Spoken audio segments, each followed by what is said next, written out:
Assalomu alaykum. Sakalımız. Ha, yine acayip boptu yine çırayla. Ha, yaktı mı? Bani, ha, yaxshi yine fotoğraflarım zor. Normal ne boptu acayip. Zor boptu. Patologunu almadı bozduk. Ha. Şimdi polu kaldı mı? Polun hastası bulup Oldu. çıkaralım biz hastanı.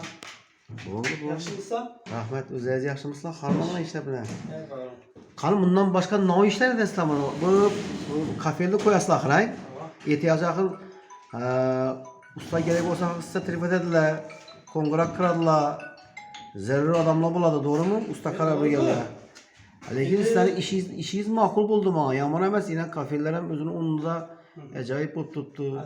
Size yakın olsun şu bizlere mi yakın? İhtiyacı axır köp adam usta kıdırı bilirdi lan usta. Şunun için ben şu halka teklif ettim bana şu sizin ustalarını bilse tap verse şu görüp durup müracaat kılsa. Doğru mu? Hazırki taza mesela ben ya trafikte Ataçenkadan ulaşlamak bu ne? Passat'la olamaz. Ne desem? Universal bir canlı veremem desem nölden alıp gidiyoruz. Hiç navımız yok. Ustalara hem meşgul. Fundamentten ulu veres. Bu ne?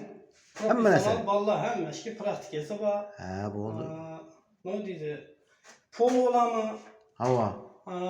piyeş olama, çorne klatke olama, malyarke olama farkı yok. Hemesini taklis.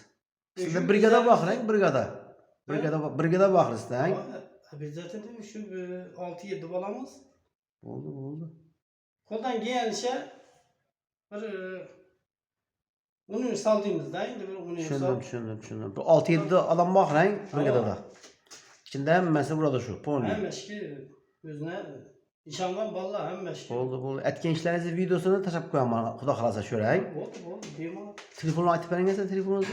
telefon 97'lik 97 791 791 21 71. 21 71. Yine